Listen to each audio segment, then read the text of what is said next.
Bismillahirrahmanirrahim. Assalamualaikum warahmatullahi wabarakatuh. Selamat pagi, salam sejahtera untuk kita semua. Om Swastiastu, Salam, Namo Buddhaya, Salam Kebajikan.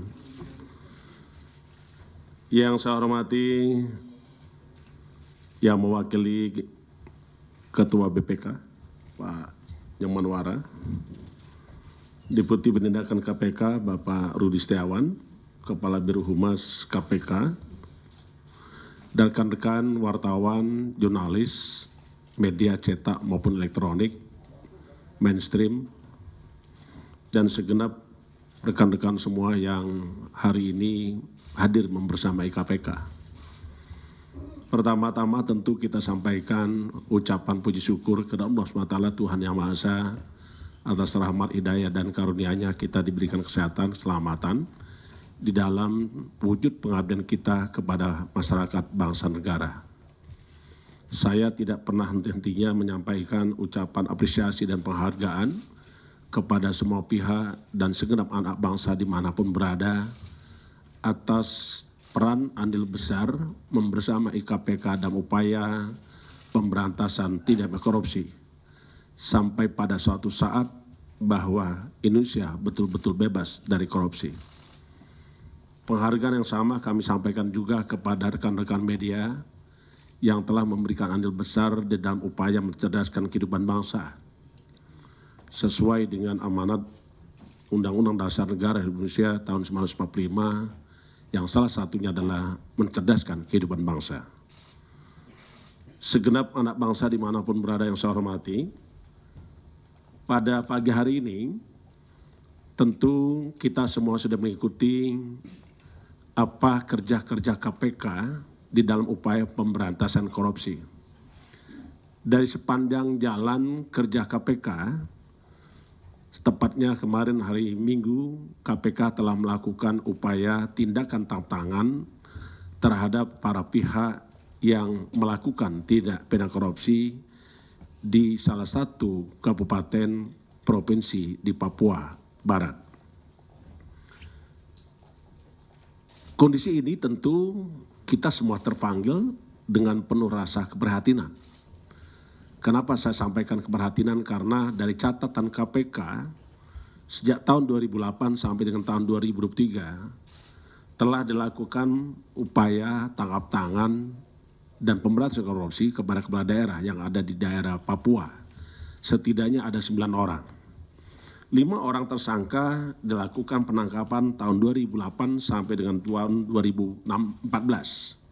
Selanjutnya tahun 2020 sampai tahun 2023 sebanyak 4 orang yang telah dilakukan tindakan hukum oleh KPK terhadap kepala daerah yang melakukan tindak pidana korupsi. Ya, mudah-mudahan hari ini pejabat Bupati Serang adalah merupakan yang terakhir, karena ini adalah upaya kita untuk melakukan pembersihan negeri ini dari praktek-praktek korupsi. Ya, pejabat Bupati Sorong, ya, atas nama YPM. Rekan-rekan sekalian yang saya hormati, selanjutnya perkenankan saya untuk menyampaikan materi yang kita sampaikan pada pagi hari ini terkait dengan pengumuman dan menyampaikan uraian singkat terkait dengan tindak pidana korupsi berupa penerimaan hadiah atau janji berupa suap dalam rangka mengatur temuan pemeriksaan BPK di Kabupaten Sorong, Provinsi Papua Barat Daya. Selengkapnya sebagai berikut. Kami menyampaikan hasil-hasil kerja KPK terkait dengan kegiatan tangkap tangan dugaan tindak pidana korupsi berupa suap untuk mengkondisikan temuan pemeriksaan BPK di Kabupaten Sorong, Provinsi Papua Barat Daya. Dalam kegiatan tangkap tangan tersebut, KPK telah melakukan pengamanan terhadap 10 orang pada hari Minggu, tanggal 12 November 2003, yang dilakukan di 2 wilayah berbeda. Pertama, Kabupaten Sorong, dan kedua adalah wilayah Jakarta. Sebanyak 10 orang tersebut adalah sebagai berikut. Pertama, ES, Kepala BPKAD Kabupaten Sorong. Yang kedua adalah MS, Staf BPKAD Kabupaten Sorong. Yang ketiga adalah YPM, pejabat Bupati Kabupaten Sorong. Keempat, AH, Kasub AUD BPK Provinsi Papua Barat. Kelima, DP, ASN BPK, Ketua Tim Pemeriksa. Yang keenam, DFD, ASN BPK, Anggota Tim Pemeriksa. Yang ketujuh, PLS, Kepala Perwakilan BPK Provinsi Papua Barat. Kedelapan, DM, Staf BPK Perwakilan Provinsi Papua Barat. Kesembilan, EP, Security BPK Perwakilan Provinsi Papua Barat. 10, FJ, Tenaga Ahli BPK. Adapun kronologis tangkap tangan sebagai berikut. Sebagai wujud respon atas adanya informasi dari masyarakat mengenai adanya dugaan penyerahan sejumlah uang pada penyelenggara negara atau yang mewakilinya terkait pengkondisian temuan hasil pemeriksaan BPK di Kabupaten Sorong, Provinsi Papua Barat Daya. Pada hari Minggu, 12 November 2003 yang lalu, tim KPK memperoleh informasi akurat terkait dengan penyerahan sejumlah uang dalam bentuk tunai dari YPM kepada AH, DP, dan DFD sebagai perwakilan PLS bertempat di salah satu hotel di kota Sorong. Tim KPK melakukan pembentukan 2 tim. Yang bertugas pertama adalah mengamankan YPM, ES, MS, AH, DP di Sorong. Sedangkan untuk PLS diamankan di Jakarta. Dari kegiatan tangkap tangan, tim KPK telah melakukan pengamanan berupa uang tunai sejumlah sekitar 1,8 miliar dan 1 buah jam tangan merek Rolex yang merupakan hasil kejahatan.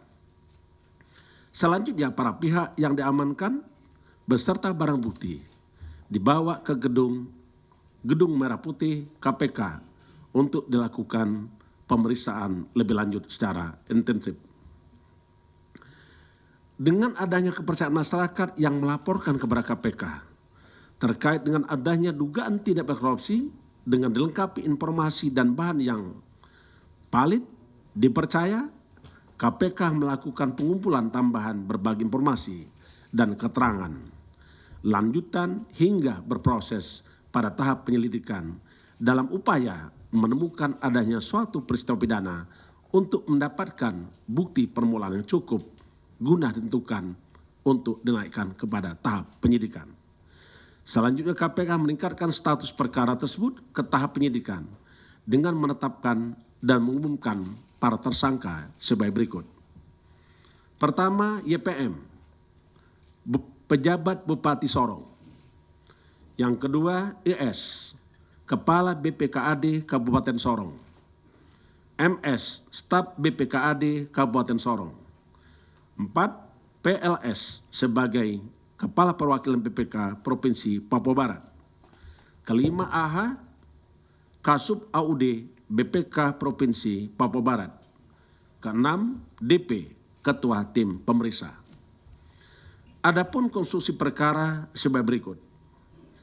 Berdasarkan kewenangan BPK RI di dalam undang-undang yang diantaranya berkewajiban untuk melakukan pemeriksaan laporan keuangan di seluruh pemerintah daerah dan salah satunya di Provinsi baru, DOB baru, Daerah Otonomi Baru, Papua Barat Daya. Kita tahu bahwa di Papua sekarang ada 4 DOB baru. Sebagai tindak lanjutnya, salah satu pimpinan BPK menerbitkan surat tugas untuk melakukan pemeriksaan dengan tujuan tertentu, PDTT, yang lingkup pemeriksaannya di luar keuangan dan pemeriksaan kinerja. Rekan-rekan wartawan dan jurnalis yang saya hormati, saya lanjutkan. Di dalam surat tugas tersebut, komposisi personil yaitu PLS sebagai penanggung jawab, AH selaku pengendali teknis, DP selaku ketua tim untuk melakukan pemeriksaan kepatuhan atas belanja daerah tahun anggaran 2022 dan 2023. pada pemerintah daerah Sorong dan instansi terkait lainnya di AIMAS, termasuk Provinsi Papua Barat Daya. Dari hasil temuan pemeriksaan, PDTT di Provinsi Papua Barat Daya, khususnya di Kabupaten Sorong, diperoleh adanya beberapa laporan keuangan yang tidak dapat dipertanggungjawabkan. Atas temuan dimaksud, pada bulan Agustus 2023, kita mulai terjalin rangkaian komunikasi antara ES dan MS sebagai representasi dari YPM dengan AHA dan DP yang juga merupakan representasi dari PLS. Adapun rangkaian komunikasi tersebut diantaranya pemberian sejumlah uang agar temuan dari tim pemeriksa BPK menjadi tidak ada atau ditiadakan. Terkait teknis penyerahan uang dilakukan secara bertahap dengan lokasi yang berpindah-pindah, diantaranya di hotel yang ada di Kota Sorong. Secara bergantian, ES dan MS menyerahkan uang kepada AHA dan DP. Setiap penyerahan uang pada AHA dan DP selalu dilaporkan oleh ES dan MS pada YPM. Begitupun saudara AHA dan DP juga menyampaikan laporan sekaligus menyerahkan uang tersebut kepada PLS. Istilah yang ditemukan dan dipahami di dalam dugaan tindak korupsi berupa penyerahan uang tersebut yaitu titipan. Sebagai bukti permulaan, uang yang diserahkan YPM melalui ES dan MS kepada PLS, AHA dan DP sejumlah uang tunai 940 juta dan 1 buah jam tangan merek Rolex. Sedangkan penerimaan PLS bersama-sama AHA dan DP yang juga sebagai bukti permulaan sejumlah sekitar 1,8 miliar rupiah. Terkait dengan besaran yang diberikan maupun diterima para tersangka, tim penyidik masih terus melakukan pendalaman dan tentunya akan dikembangkan dalam proses penyidikan. Untuk kepentingan penyidikan, penyidik melakukan penahanan terhadap tersangka selama 20 hari, terhitung mulai tanggal 14 November 2003 sampai dengan 3 Desember 2023 di Rumah Tahanan Negara KPK.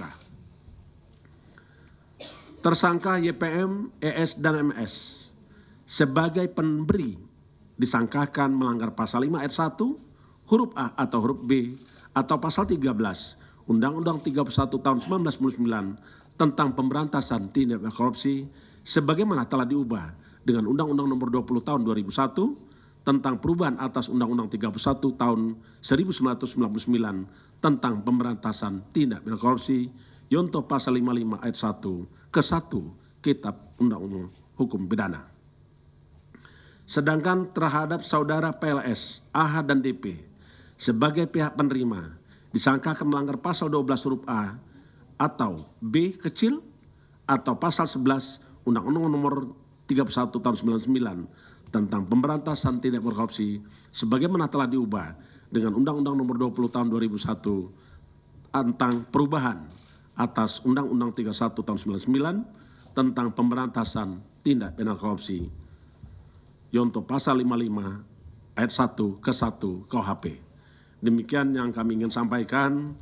Kami sampaikan pada rekan-rekan semua dan kami terus melakukan upaya-upaya pemberantasan korupsi. Tidak hanya dengan melalui penindakan, KPK juga telah melakukan upaya-upaya pencegahan. Di antaranya melalui pendekatan pendidikan politik cerdas dan berintegritas. Seluruh pejabat kepala daerah, baik gubernur, wali kota, bupati, juga telah mengikuti pendidikan latihan terkait dengan paku integritas. KPK juga terus menanamkan nilai-nilai untuk budaya anti korupsi kepada seluruh calon legislatif, termasuk juga para partai politik dan pengurus partai politik, termasuk juga kader partai politik. Hari ini kita akan mendekati masa pelaksanaan demokrasi kita, yaitu pemilihan legislatif dan presiden. Tentulah KPK masih terus berupaya untuk membersihkan Indonesia dari politik praktis terkait dengan korupsi di bidang politik. Saya kira demikian yang kami ingin sampaikan. Selanjutnya saya kembalikan kepada Kepala Biro Humas. Terima kasih. Saya akhiri. Wassalamualaikum warahmatullahi wabarakatuh. Om Santi Santi Om. Baik, terima kasih Pak Ketua, Bapak